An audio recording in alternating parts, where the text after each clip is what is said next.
Oke, terima kasih ya rekan-rekan media yang mengawal kasus ini, yang selalu mengikuti prosesnya. Kalau pemeriksaan tambahan tidak ada, ya. Jadi bedakan pemeriksaan tambahan dengan proses visum.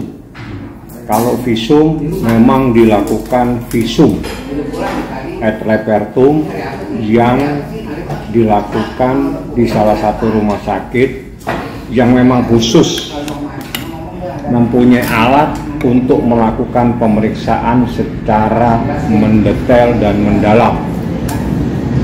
Hasilnya seperti apa? Saya mohon maaf tidak bisa menyampaikan. Yang jelas hasilnya Nikita sudah tahu. Ya. Berarti udah ada hasil ya? Hasil secara tertulis nanti ada ke penyidik.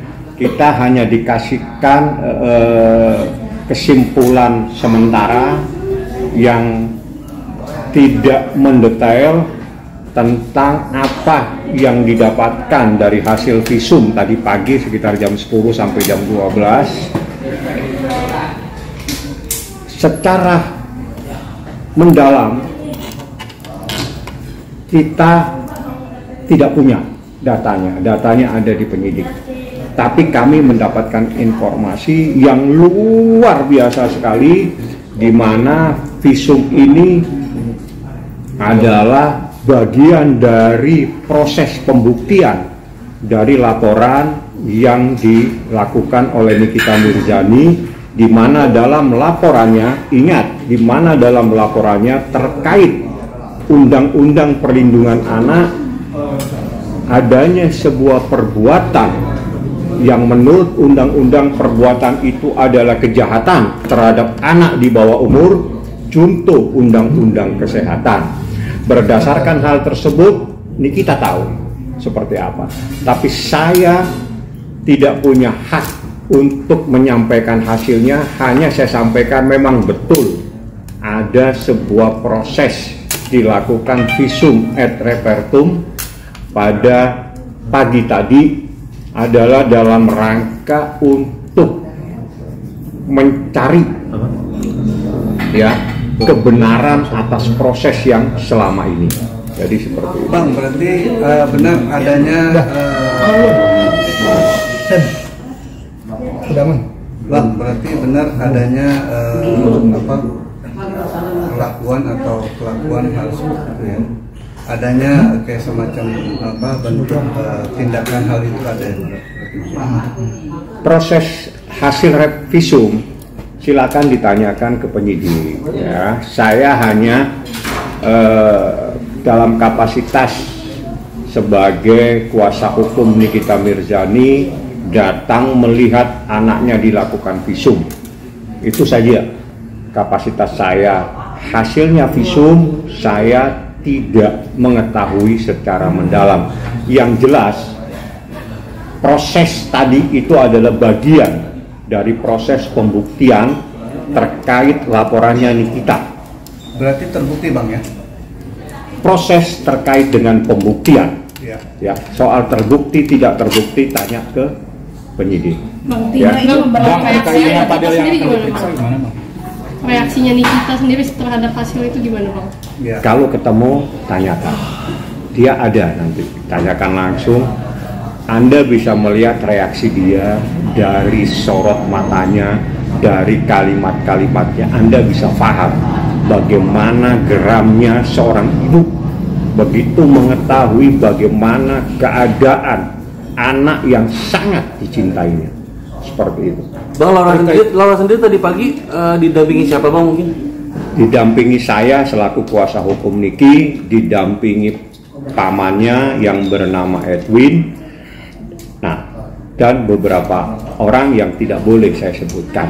Yang jelas ada beberapa dokter yang melakukan proses pemeriksaan tersebut, juga ada beberapa tim yang mempunyai tugas keahlian masing-masing. Bang, kalau yang hasil visum sementara kemarin sama hari ini berbeda atau lebih mendalami, lebih detail atau gimana Bang? Alangkah baiknya tanyakan. Yang jelas saya bisa menjawab karena saya sebetulnya tahu semua termasuk isinya. Tapi saya ada batasan-batasan, mohon maaf. Saya tidak bisa. Yang jelas apa yang terjadi sebelumnya adalah proses tersendiri dan ini adalah proses tersendiri dengan hasil yang sendiri-sendiri, tapi itu adalah bukti yang sangat luar biasa. Itu saja yang saya sampaikan. Seperti apa hasilnya?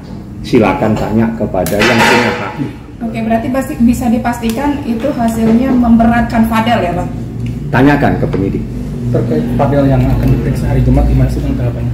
Kalau saya itu silakan ya, bagi saya ada kewajiban orang yang diperiksa untuk hadir di dalam proses hukum, baik dia dimintain keterangan maupun sebagai saksi. Mau datang tidak datang biar itu nanti penyidik yang menilai. Yang jelas kewajiban saya adalah mendampingi Nikita, membuat laporan polisi dan membuktikan adanya perbuatan pidana kejahatan terhadap anak di bawah umur. Itu adalah kewajiban dan tugas saya mendampingi Nikita Mirzani. Dari pihak Rasman juga kan menantang untuk Nikita Mirzani dan kakaknya datang untuk hari Jumat. Gimana? Tidak penting dan tidak ada kewajiban untuk hadir. Kan yang dipanggil siapa, yang disuruh hadir siapa. Yang dipanggil itu adalah orang yang dilaporkan. Tidak ada kewajiban pelapor untuk datang. Ya, tidak ada. Tapi kan biasa. Bang, tadi visum berapa lama, Bang? Cukup lama. Hampir 3-4 jam seingat saya. Jadi dari jam 10 lah ya sampai jam 1 lah. Sikap Polri gimana tadi Bang? Apa masih kondisinya atau itu alangkah baiknya nanti ke penyidik ya. Jadi pemahaman sikap ini kan saya juga bingung ya. Yang jelas dia tadi ya santai aja, dia santai, dia ikutin prosesnya dan dia juga tidak ada sesuatu yang dia melawan dan sebagainya, sehingga proses tadi adalah proses visum yang sangat maksimal dan hasilnya luar biasa. Anda tunggu bom meledak habis ini. Berarti kondisinya sudah jauh lebih membaik sekarang untuk Loli? Kalau kondisinya sangat membaik, ya sangat membaik karena kan dia memang dijauhkan dari hal-hal yang negatif seperti itu. Bang, mungkin dari Rasman juga bilang kalau Nikita ini pengecut selalu menggunakan orang lain gitu Bang. Gimana sih? Siapa? Kata Rasman, Nikita ini pengecut. Gimana sih Bang tanggapannya? Saya nggak nanggapin yang begituan. Tanya pasal sama saya, tanya proses hukum. Jadi biasakan kita lawyer itu membahas urusan hukum. Jadi urusan hukum itu ya ini tadi hasil visum saya sampaikan. Proses orang datang tidak datang hari Jumat nanti kita lihat. Kalau tidak datang nanti bagaimana prosesnya. Yang jelas ada pasal-pasal yang diatur dalam KUH pidana. Manakala seseorang dipanggil tidak hadir itu bisa dikasih sanksi pidana tersendiri. Bang, kami sini juga rencananya ada 2 orang pemilik apartemen yang akan diperiksa Bang. Mungkin Abang sendiri akan hadir atau seperti apa mendampingi atau gimana Bang?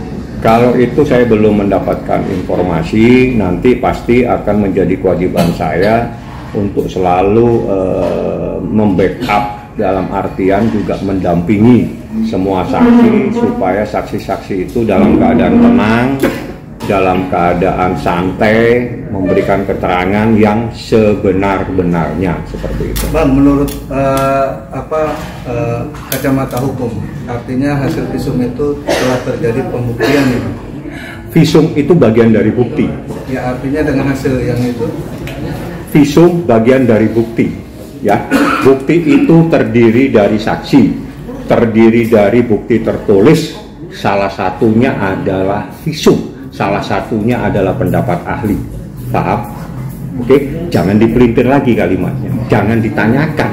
Menurut saya menjustifikasi sebuah peristiwa. Jangan.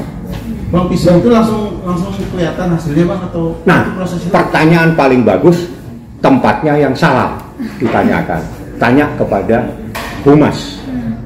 Pertanyaannya bagus, tapi tempatnya salah karena ditanyakan kepada saya. Enggak, artinya hasil visum itu telah membuktikan dengan undang-undang pasal yang disangkakan. Visum adalah bagian dari alat bukti, ya. Peristiwa pidana harus dibuktikan dengan alat bukti. Alat buktinya terdiri dari saksi, bukti tertulis, ada visum, ada ahli. Paham?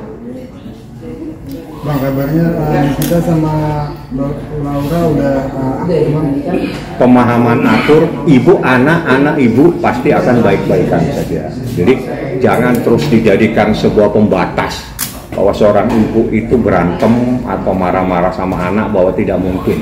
Ibu, sekali lagi saya katakan, ibu pasti akan melindungi anaknya. Anak berkewajiban menjaga ibunya. Seperti itu. Tapi Bang, kalau komunikasi. Berarti yakin Bang dengan hasil visum yang tadi Abang sebutkan, apakah nanti ada pasal baru? Pasal baru penyidik. Tugas saya nanti lapor baru. Nah, itu tanyakan.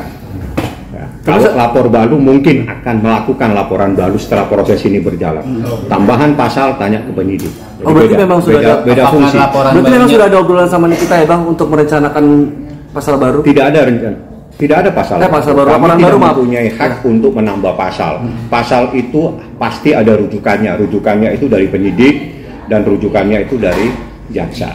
Dalam tindak pidana khusus yang diatur dalam undang-undang tindak pidana khusus seperti ini kan, undang-undang tindak pidana yang diatur secara khusus dalam undang-undang perlindungan anak dan undang-undang kesehatan, itu menjadi hak penuh dari penyidik bagaimana dia mencari dan menemukan sebuah adanya peristiwa pidana. Bang, apakah laporan baru tersebut nanti dengan adanya laporan dugaan bahwa Pak Del melakukan pembunuhan berencana terkait dengan adanya dugaan aborsi, Bang?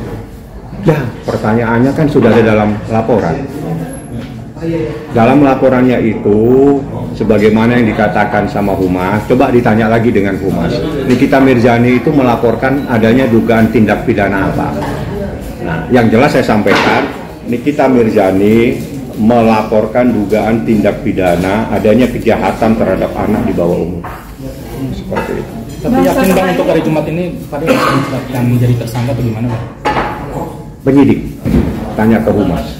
Proses. Kalau proses, haknya kepolisian, haknya penyidik yang bisa menjawab. Saya menyampaikan adanya fakta-fakta hukum dan proses hukum, itu kewajiban saya menyampaikannya. Landasannya seperti apa sih Bang? Kenapa? Landasannya untuk proses ini. Landasannya KUHP. Bang, Ya. untuk sampai untuk kedepannya Laura sendiri masih terus di rumah aman atau akan kembali ke rumah? Itu nanti dalam proses bagaimana yang terbaik untuk anak ini, karena di dalam undang-undang perlindungan anak itu semua itu harus fokus kepada bagaimana memberikan perlindungan kepada anak yang belum dewasa. Jadi semua adalah kepentingan anak yang harus dikedepankan. Bang, mempertegas Bang, berarti sudah ada pembicaraan sama Niki untuk nanti membuat laporan baru ya Bang ya? Nggak perlu dibahas, tiba-tiba datang bawa laporan kalau saya. Jadi saya tidak pernah bercerita kapan mau lapor, tiba-tiba membuat laporan. Bang, bagaimana jika nanti Fadel untuk membebaskan dirinya dari jeratan pasal berlapis dengan dalih suka sama suka nih Bang? Kenapa? Dengan Bagaimana suka sama suka. Fadel nanti jika ingin berupaya bebas dari jeratan pasal berlapis dengan upaya atas dasar suka sama suka nih Bang? Kalau tidur, bangun tidur itu cuci muka dulu, biar pertanaannya juga bagus dan mimpinya juga mimpi yang benar. Ini kejahatan, titik. Tidak ada persoalan lain dalam perkara ini selain adanya sebuah kejahatan terhadap anak di bawah umur. Ya, tidak ada sesuatu yang lain. Apapun yang diperbuat oleh seseorang terhadap anak di bawah umur terkait dengan pasal tersebut adalah kejahatan. Ya, titik. Tidak ada yang lain. Makanya kalau mereka selalu ingin mimpi, bangun tidur yang benar supaya mimpinya bagus, cuci muka yang benar supaya bisa menyampaikan mimpi itu dengan cara yang benar. Ingat, ini kejahatan. Ini tindak pidana kejahatan. Seorang yang melakukan kejahatan terhadap anak di bawah umur, ancamannya 15 tahun. Tidak ada lagi yang bisa dibahas. Tidak ada lagi persoalan lain di sini. Jadi jangan terlalu membawa seolah-olah ini tidak ada percintaan. Ini kalau saya buka lebih, mungkin Anda semua di sini akan kaget bagaimana perlakuan seseorang terhadap seorang anak di bawah umur. Tapi itu haknya Humas yang akan menyampaikan. Saya tahu semua. Makanya Nikita meradang, Nikita marah-marah karena Nikita tahu apa yang dilakukan oleh seseorang terhadap anak yang dia cintainya. Artinya ada kekerasan ya Bang ya? Seperti itu kan? Ke penyidik. Saya kan sudah nyampaikan, berdasarkan bukti yang ada, berdasarkan bukti tertulis, berdasarkan visum, itu adalah bagian dari proses pembuktian adanya dugaan tindak pidana kejahatan. Ingat, bagaimana prosesnya, saya tidak boleh mendahului penyidik. Nanti saya dianggap penyidiknya nanti. Soal CCTV yang sempat viral Bang, yang sempat katanya Laura sempat mau dicabut Kenapa? Diapain? Sempat ada CCTV kekerasan yang dilakukan oleh Fadil, kan sempat tuh viral juga tuh CCTV-nya. Saya minta terima kasih banyak kalau ada CCTV-nya. Tapi kalau Anda berbicara tidak menyerahkan bukti kepada saya disuruh menghayal nanti. Jadi mana buktinya? Ayo, saya terima kasih, nanti saya serahkan kepada penyidik. Tapi kalau Anda hanya menyatakan begini, kamu suruh saya cari arah bukti lagi. Enggak, buktinya mana, saya akan bahas. Bang, ini kita ada jenguk ke rumah aman nggak sih? LM? Itu saya nggak nanya ya, tapi dia berkomunikasi kok. Ya teknis, kan nggak mungkin dia harus menengok anaknya, harus tanya saya kan, enggak. Itu, jadi gini, hak sepenuhnya hal-hal yang di luar hukum itu menjadi hak sepenuhnya Niki. Misalnya dia mau besuk, dia berkomunikasi, itu ya itu haknya Nikita lah. Nggak mungkin saya juga, dia nanya, nggak. Tapi kalau misalnya tiba-tiba temenin, ya mungkin saya temenin. Tapi kalau dia berkomunikasi dengan anaknya, teknis berkomunikasi dan sebagainya, itu menjadi haknya Nikita Mirzani. Anda ingin tahu, tanyakan ke penyidik. Apa yang terjadi? Anda semuanya akan kaget.